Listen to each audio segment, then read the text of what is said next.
ne célébrons pas la victoire d'un camp contre un autre. Nous honorons un Congo réconcilié. La République démocratique du Congo que nous formons ne sera pas un Congo de la division, de la haine ou du tribalisme. Nous voulons construire un Congo fort dans sa diversité culturelle et son attachement à la mère patrie.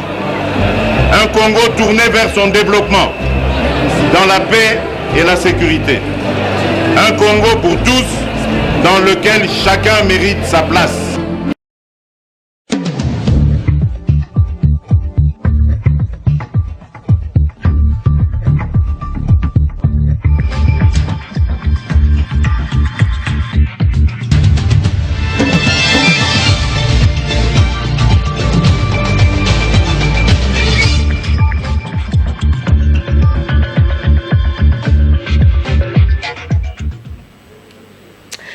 C'est l'heure de vous informer, Madame, Messieurs, bonjour et bienvenue à cette édition du journal de la mi-journée sur Canal Futur Télévision.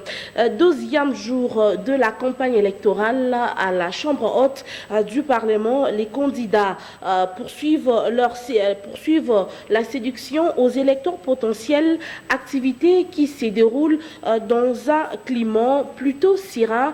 Notre envoyé spécial sur place vous donnerait le détail à 15 heures.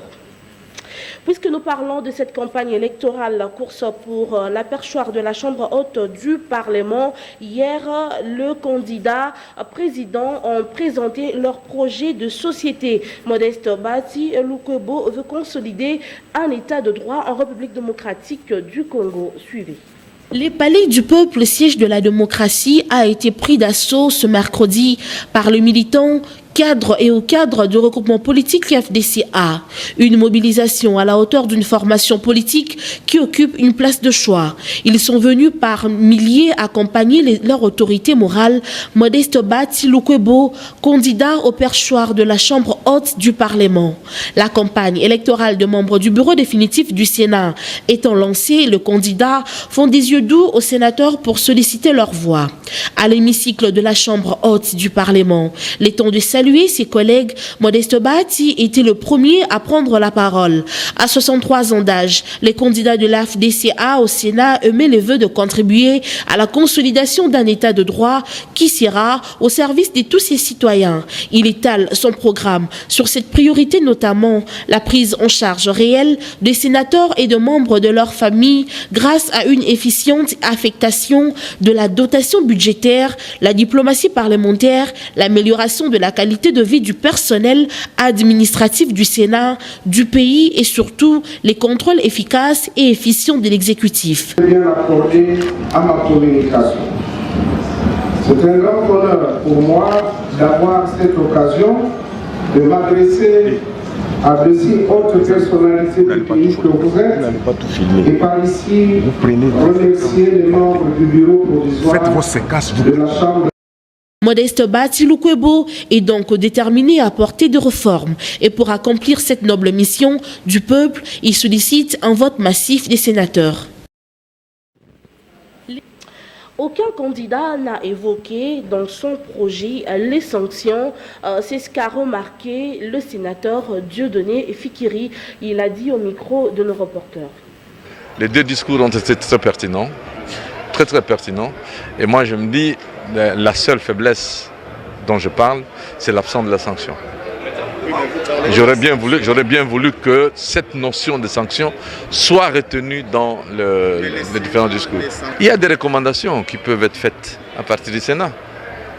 Vous n'avez pas suivi dans ce pays le blocage de certaines lois, quand bien même retenues, déjà votées au niveau du Sénat et au niveau de l'Assemblée nationale, et ça a été bloqué au niveau du Sénat. Vous n'avez jamais suivi ça? Hein? Je crois que vous avez déjà suivi en 2015. Rappelez-vous, je ne vais pas citer. Donc, logiquement... Élection du bureau définitif de la Chambre haute du Parlement, Francine Kimassi, cadre du regroupement politique AFDCA, interpelle les sénateurs au micro de Sylvie Kalala.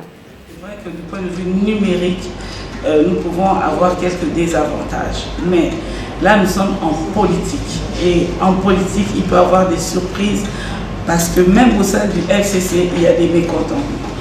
Alors, on ne compte pas sur les mécontentements ni sur les divisions, mais on compte ni sur les intrigues, mais nous comptons sur la maturité des sénateurs pour emmener au perchoir notre autorité morale, qui est l'honorable sénateur Bahati Lukwebo.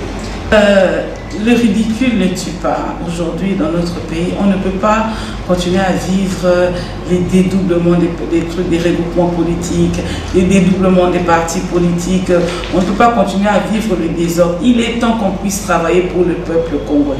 Alors, je suis en train de parler à la conscience de chaque sénateur, élu par les élus des élus. Donc, ils représentent une province.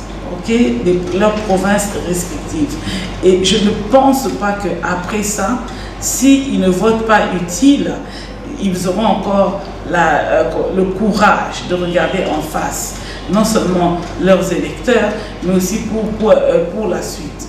Parce que ça serait vraiment ridicule que la diplomatie parlementaire meure, tout simplement parce qu'on va mettre à la tête du perchoir une personnalité qui est non grata à l'international. Danger au Sénat, le scénario Kengoa Dondo de 2007 risque de se répéter contre le Front commun pour les Congos en 2019. Modeste Bahati ayant déposé sa candidature depuis le début de la semaine, à part un trouble fait contre le ticket gagnant du FCC. La rédaction de Canal Future Télévision a réfléchi sur quelques candidatures déposées chez les rapporteurs du bureau provisoire du Sénat. Suivez. L'élection du bureau définitif du Sénat, un test grandeur nature pour la plateforme de l'ancien président de la République, Joseph Kabila. Après avoir perdu la présidence de la République, le Front commun pour les Congos a rebondi en s'assurant une large majorité au Parlement et dans les assemblées nationales. Mais après la perte de la province du Sankuru, le Front commun pour le Congo devra passer une autre épreuve de feu, celle de départager entre Tambwe Mwamba et Modeste Bahati Lukwebo. Ce dernier peut tout aussi surprendre, un scénario qui sévit aussi à la première vice-présidence de la Chambre haute du Parlement où l'on constate la candidature de Sami Badi Bangantita affronter Évariste Bochab, tous deux membres de la même famille politique. Des situations qui risquent de faire basculer les FCC qui pourra perdre comme en 2007 la présidence du Sénat. Qui vivra, verra. Je ne suis pas en guerre contre Joseph Kabila, mais plutôt contre le système. Ce n'est pas moi qui l'ai dit, mais plutôt Bahati Lukwebo, président de l'Alliance de forces démocratiques pour les Congos et candidat au perchoir du Sénat. Suivez. Moi, je ne fais front à personne, je fais front à un système. Un système, c'est vrai, je ne peux pas dire que Kabila n'a rien fait, il a fait beaucoup de choses, hein, mais il en restait encore beaucoup. Mais je crois que toute chose a son temps.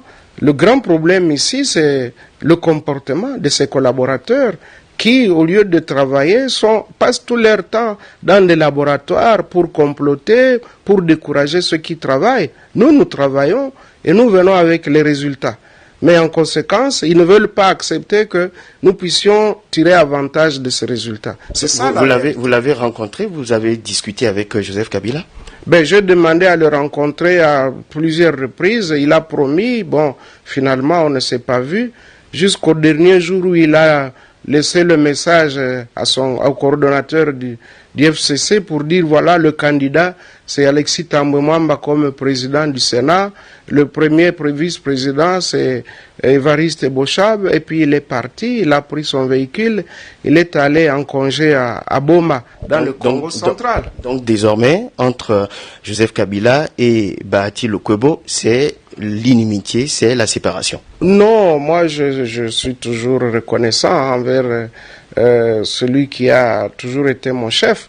Le grand problème, c'est qu'il faut qu'on se mette d'accord sur les principes et qu'on respecte, qu'on ait un peu de considération les uns envers les autres. Je suis quand même chef d'un grand regroupement. Je ne peux pas demander une audience et l'attendre pendant 10 jours, et surtout pour un poste qui avait fait l'objet d'un mémorandum depuis le 3 avril 2019. Ils savaient que nous étions demandeurs de ce poste-là, et c'était notre droit. La moindre des choses, c'était de nous dire, eh bien, pour certaines raisons qu'ils n'étaient même pas obligés de nous donner, ce poste-là ne va pas vous revenir, il reviendra à telle autre personne. Mais passer par une tierce personne, comme si nous étions des chiffons, j'estimais que c'était trop fort, mais nous n'avons aucun problème avec lui. Les membres du Conseil de sécurité des Nations Unies veulent que le retrait de la MONUSCO se fasse d'une manière responsable et durable plutôt, ainsi a affirmé le représentant spécial adjoint par intérim du secrétaire général des Nations Unies en RDC, François Grignon. Puisque nous parlons de la MONUSCO, sachez qu'en diplomatie, la communauté égyptienne vivant en RDC a célébré le 23 juillet au cours de cette semaine sa fête nationale. Une cérémonie haute en couleur a été organisée à la résidence de l'ambassadeur égyptienne en République démocratique du Congo, précisément à Kinshasa. Suivez.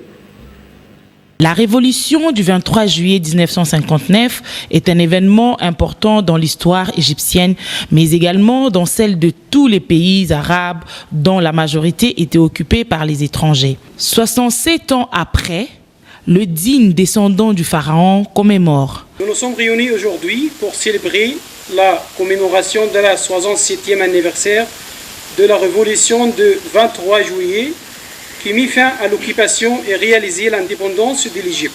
67 ans se sont écoulés au cours desquels se sont réalisés de multiples changements de large envergure, traçant de nouveaux traits à la vie politique égyptienne, arabe et africaine, et dont les effets se sont répercutés partout dans le monde. Au cours de cette cérémonie, agrémentée par ses talentueux danseurs traditionnels, la République démocratique du Congo a été valablement représentée par quelques autorités qui n'ont pas dérogé à la règle. Les relations entre la République démocratique du Congo et la République arabe d'Égypte restent basées sur l'amitié, la fraternité et les intérêts mutuels. La République démocratique du Congo occupe une place spéciale et privilégiée dans le cadre de notre politique en Afrique. Il est significatif, par exemple, de souligner que l'Agence égyptienne des partenariats pour le développement accorde une grande priorité au développement en RDC par le transfert des expériences et le développement des ressources humaines en tenant compte des besoins et des priorités du Congo.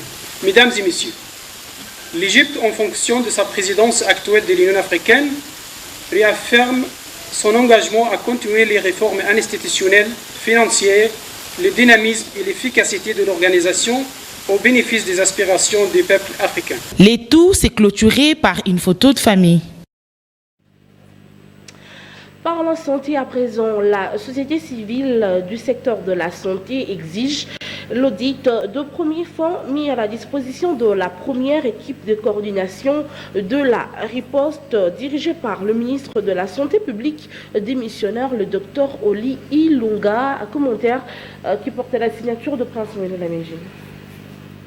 La société civile du secteur de la santé salue la décision du président de la République, Félix Tshisekedi Tshilombo, de prendre en main la riposte contre la maladie à virus Ebola. Dans un point de presse tenu mardi 23 juillet à Kinshasa, la présidente de l'Association pour la défense des intérêts des patients, membre de cette plateforme, a exigé l'audit de premiers fonds mis à la disposition de la première équipe de coordination de la riposte dirigé par le ministre de la Santé publique démissionnaire, Oli Ilunga. La présidente de l'Association pour la défense des intérêts des patients, Elodie Mouzi-Giroua, a demandé à la nouvelle coordination de la riposte de fédérer toutes les forces nationales et aux partenaires extérieurs de continuer à mettre à la disposition de la RDC des moyens pour l'efficacité de la riposte.